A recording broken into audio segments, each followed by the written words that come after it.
మహబూబాబాద్ జిల్లా గూడూరులో జరిగిన ప్రభుత్వ కార్యాలయం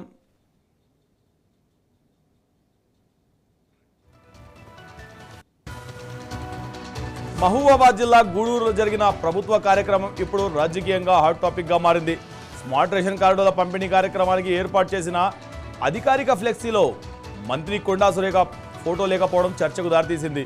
అధికార పార్టీ ఎమ్మెల్యే మురళీ నాయక్ పాల్గొన్న ఈ కార్యక్రమం ఫ్లెక్సీలో జిల్లా మంత్రి సీతక్కతో పాటు పలువురు మంత్రుల ఫోటోలు ఉన్నప్పటికీ కొండా సురేఖ ఫోటో మాత్రం కనిపించడం లేదు. దీంతో సొంత ఉమ్మడి జిల్లాలోనే అధికార కార్యక్రమం నుండి మంత్రి ఫోటోను ఎందుకు తొలగించారనే ప్రశ్నలు తలెత్తుతున్నాయి. ఇది అధికారుల అత్యుత్సాహమా లేక కావాలనే మంత్రి సురేఖను పక్కన పెట్టారా అన్నది చర్చ జోరుగా సాగుతోంది. ఇప్పటికే మంత్రివర్గ మార్పుపై వస్తున్న ఊహాగానాలకు ఈ ఫ్లెక్సీ వ్యవహారం మరింత ఆజ్యం పోస్తోంది. దీంతో వరంగల్ ఉమ్మడి జిల్లా కాంగ్రెస్లో ఈ వ్యవహారం తీవ్ర చర్చనీయాంశంగా మారింది.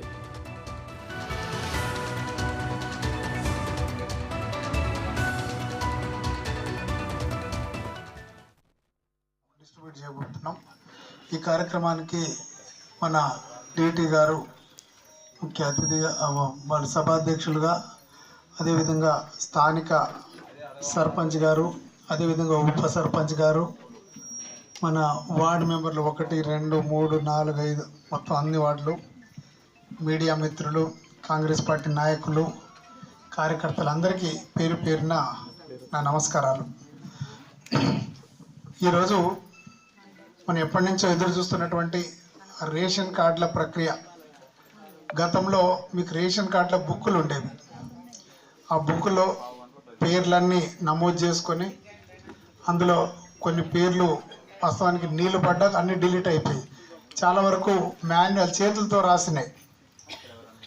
ఈసారి మన ప్రభుత్వం గౌరవ ముఖ్యమంత్రి వర్యులు రేవంత్ రెడ్డి గారు, అదేవిధంగా మన civil supplies minister Uttam Kumar Reddy గారు కలిసి ఒక స్మార్ట్ రేషన్ కార్డును ఒకటి మనం ఏర్పాటు చేయాలి.